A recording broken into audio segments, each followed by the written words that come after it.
He rose on a tide of politics and violence. He built an army with industry and terror, and he launched Europe into a war that would end with him in a bunker. For historians, the question is not whether Adolf Hitler made mistakes. It is which of his decisions most fatally weakened Germany and sped the Reich toward defeat. This is a clear, unsparing, and analytical account of the 10 worst decisions Hitler made during World War II, ranked from bad to catastrophic.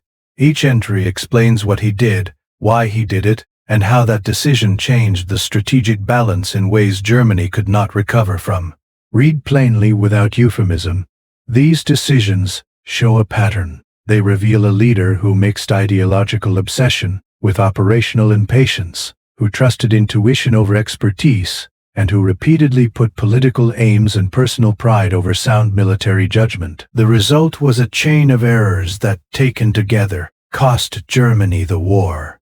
10. The halt at Dunkirk in May and June 1940. By late May of 1940, German armored formations had driven into northern France and had the British Expeditionary Force and large numbers of Allied troops trapped near the Channel ports. German panzer groups could have pushed to the coast and threatened the evacuation, or even captured the ships and men before they escaped. Instead, a decision to halt armored advances and to limit operations around Dunkirk allowed the British and many French troops to be evacuated across the Channel. Why did Hitler give the order? The reasons are mixed. They include a desire to preserve armored forces, concerns about the marshy ground near the coast, and the influence of senior commanders on the Luftwaffe, which argued they could finish the job from the air. The consequence was profound. Britain's army survived to fight another day. The evacuation transformed a local victory into a longer war. In practical terms, the decision gave Britain the means to continue fighting, to receive American aid later, and to be the foundation for future Allied operations against Germany.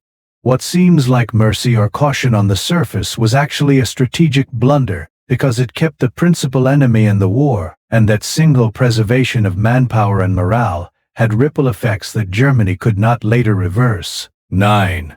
The obsession with Wunderwaffen and the diversion of resources into expensive prestige weapons, including rockets and jet prototypes, at the expense of more immediately useful systems. Hitler loved grand technological ideas that promised decisive breaks.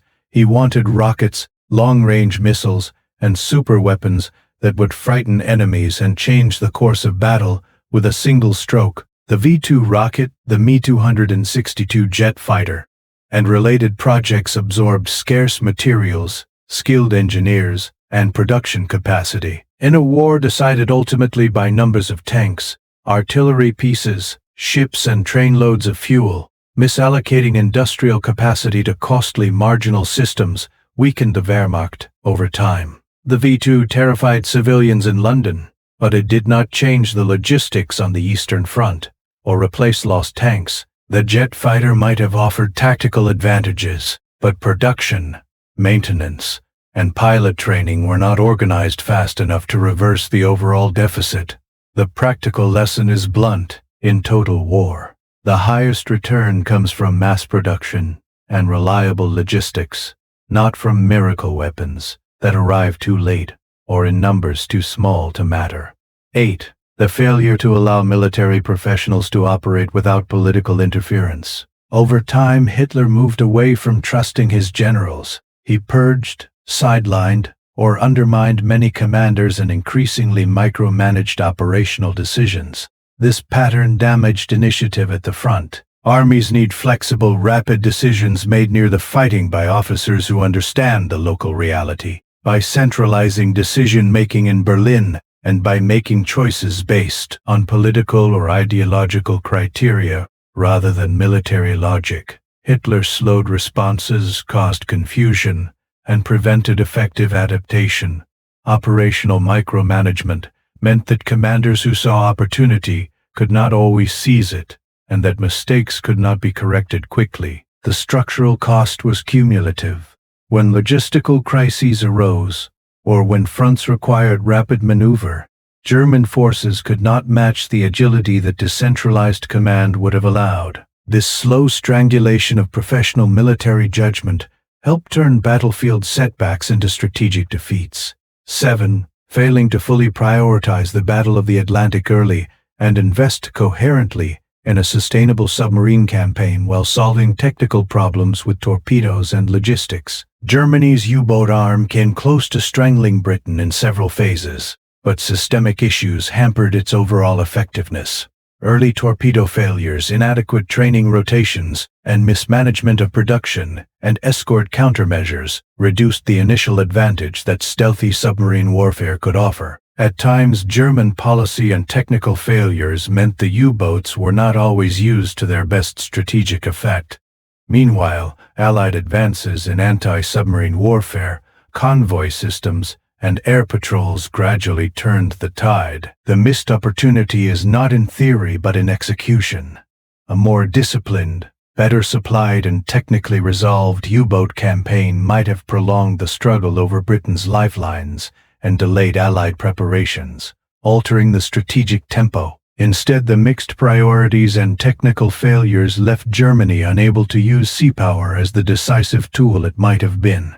6. The Balkan diversion that delayed Operation Barbarossa in 1941. In the spring of 1941, Hitler ordered the invasion of Yugoslavia and Greece after those countries became unstable, and after Italy's failed campaign in Greece required German intervention.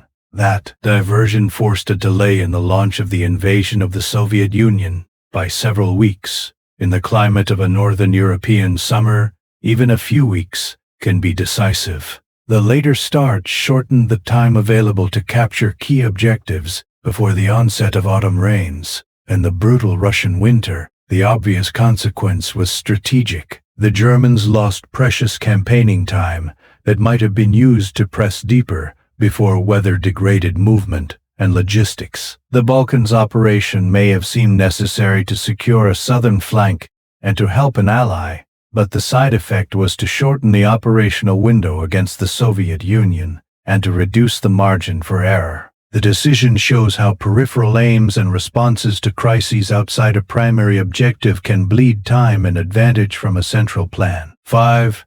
Launching Operation Barbarossa, the invasion of the Soviet Union in June 1941, without realistic plans for logistics, industrial depth, and the length of the campaign. The decision to invade the USSR was ideological and strategic at once. Hitler believed the Soviet system would collapse quickly under the shock of a well-executed armored onslaught. He expected the Red Army to disintegrate and the political structure to collapse, ending the Eastern War within months. That optimism reflected deep misreading. The Soviet Union had enormous manpower reserves, vast territory, and industrial capacity that could be relocated beyond the Urals. More practically, the German army had not organized for a protracted attritional war in the Russian winter. Logistics, fuel, and spare parts were always the Achilles heel. The campaign also stretched German manpower and left other theaters less prioritized. When the offensive slowed, the Germans faced an exhausted supply chain and harsh weather that immobilized large portions of their mechanized force. The initial gains were enormous, but the strategic assumptions were false. Barbarossa turned into a grinding war of attrition that Germany could not win, given its production and manpower limits. This decision is among the most consequential because it transformed a manageable set of fronts into an existential marathon the Reich was not prepared to sustain. 4. Refusing to allow strategic withdrawals when needed. Exemplified most starkly in the insistence on holding Stalingrad at all costs in late 1942, the German Sixth Army had been pushed into the city in a long, brutal house-to-house fight, deep in Soviet territory and far from secure supply lines. When the Soviets launched Operation Uranus and encircled the Sixth Army, Hitler forbade a breakout and ordered the army to stand fast, promising resupply by air and relief from outside. The result was catastrophic. The Luftwaffe could not deliver sufficient fuel and food, and the relief efforts failed. Winter, lack of supplies, and the impossibility of long-term defense in an encirclement destroyed the Sixth Army. The loss of Stalingrad was not a single tactical defeat, it was a strategic turning point. It shattered German morale, it bled elite units and material that could not be replaced, and it inaugurated a sustained Soviet advance that Germany could not stop. The decision to hold, rather than to evacuate, is one of the clearest examples of Hitler subordinating military judgment to symbolic or personal aims, with terrible consequences. 3. Splitting Army Group South in 1942 during Case Blue, ordering simultaneous drives toward the Caucasus oil fields and toward Stalingrad on the Volga. This choice reflected Hitler's hunger for resources. He wanted the Baku oil fields to solve Germany's fuel crisis, and he wanted control of the Volga to disrupt Soviet transport. To pursue both aims, he ordered Army Group South divided into two thrusts with different objectives. The practical outcome was that neither drive had the concentrated strength needed to fully secure either objective. Logistics became a nightmare. Distances grew, and supplies had to be dispersed along long, tenuous lines. Splitting forces in a theater where supply was already stretched invited disaster. When the Soviets counterattacked at Stalingrad, the gap between the German commitments and their supply capacity became fatal. This decision shows how strategic overreach, driven by an attempt to grasp multiple prizes at once, can lead to the loss of everything sought. The split consumed scarce reserves and ultimately contributed to the catastrophe of Stalingrad and the retreat from the Caucasus. 2. Declaring war on the United States in December 1941. 4 days after Pearl Harbor, the United States declared war on Japan, and in a move that surprised even some of his allies, Hitler declared war on the United States. Why did he do this? The reasons are debated. Some argue he felt bound by alliance with Japan, others that ideological disdain for the U.S. shaped his thinking, and still others suggest he misread the American public and industrial response. Whatever the motive, the effect was decisive. The United States brought unmatched industrial capacity, manpower, and global reach into full war against Germany, accelerating production of ships, aircraft, tanks, and munitions at a scale Germany could not match. American economic and industrial mobilization, combined with Lend-Lease already aiding Britain and the Soviet Union, meant that Germany would face an adversary who could replace losses many times over. Declaring war was effectively an introduction of the most powerful industrial competitor of the 20th century into a conflict where Germany already lacked parity in production and raw materials. The decision ended any illusion that Germany could fight on multiple fronts without facing overwhelming material superiority. 1. The cumulative catastrophe of ideological hubris, operational overreach, and refusal to prioritize logistics above symbols, summed up in the series of decisions that turned operational advantage into strategic collapse. This is not one single order, it is the pattern of choices: invading the Soviet Union without sustainable logistics, refusing prudent withdrawals, micromanaging generals and punishing dissent, dividing forces for simultaneous unattainable goals, wasting scarce industrial capacity on prestige projects, and finally opening every front against opponents who could outproduce Germany. Collectively, these choices created a structural reality Germany could not escape. By 1943 and into 1944, the Wehrmacht was being ground down by material shortages and manpower losses, while Allied bombing campaigns, maritime interdiction, and the Soviet offensive exploited every weakness. Hitler's personal decisions turned tactical brilliance and initial success into a strategic trap. This final rank is not a single mistake, it is the deadly arithmetic of compounded errors, where pride and ideology repeatedly trumped practical calculation, and where the cost was the survival of the Reich itself. If you look for themes across these 10 entries, patterns emerge. First, logistics beat tactics when the war becomes industrial. No matter how talented a panzer driver or an infantry unit, lack of fuel, spare parts, rail capacity, and factories determines outcomes over months. Second, centralized political interference in military operations corrodes the effectiveness of frontline commanders. Wars are complex, and the best answers often come from those who see immediate reality. Third, symbolic goals and personal prestige can be lethal when they replace clear military priorities. Hitler's need to hold cities named for political reasons, or to showcase Wunderwaffen, often trumped what the supply tables and staff officers recommended. Fourth, declaring additional enemies on yourself is a rare act of strategic self-harm. It multiplies opponents and forces you into a fight on terms that favor those with greater industrial depth. Drilling a bit deeper into the common counter-arguments is useful. Some will say that Hitler was operating in a world where threats were real from multiple directions, and that some choices had defensible logic. For instance, the Balkans intervention protected Italy and secured the southern flank, and the push to the Caucasus aimed at solving the fuel crisis. That is true. War forces choices among bad options.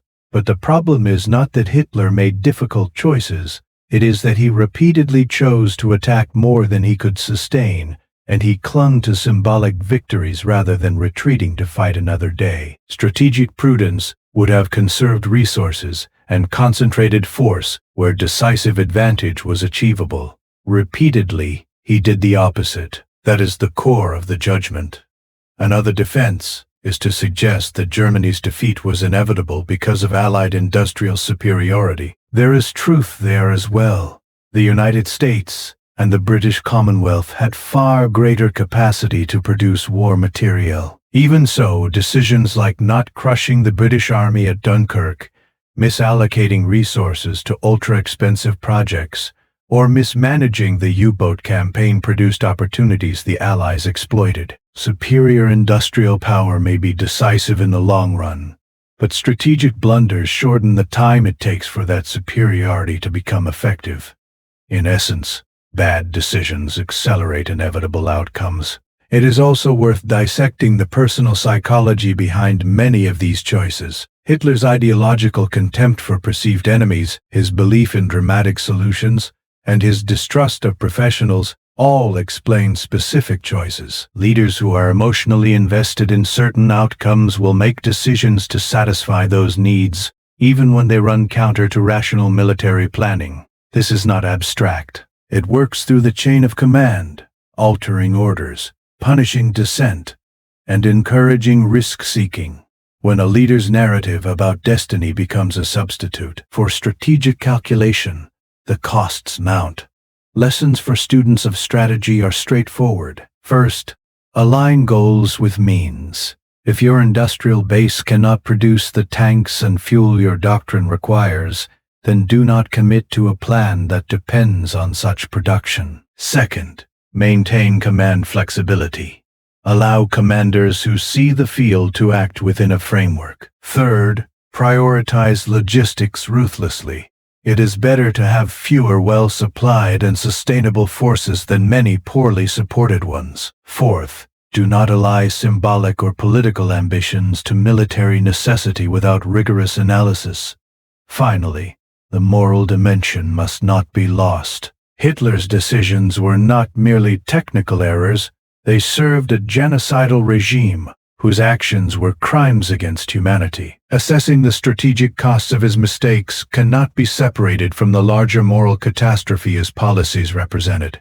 The world pays a heavy price when ideology and violence seize state power, and the human suffering of the war is the root lens through which these strategic evaluations must be viewed. This account ranks and analyzes Hitler's 10 worst decisions, from the halt at Dunkirk to the fatal choice to invade the Soviet Union, from the V2 and Wunderwaffe obsession to the declaration of war on the United States, and ending with the systemic collapse produced by cumulative overreach and ideological stubbornness. Each entry is meant to be plain and empirical, but also interpretive, because history is not only a list of events, it is an explanation of cause and consequence. The story of these decisions is the story of how choices by one leader reshaped the fate of millions, and how, in modern industrial warfare, pride and ideology can be as deadly as enemy bullets.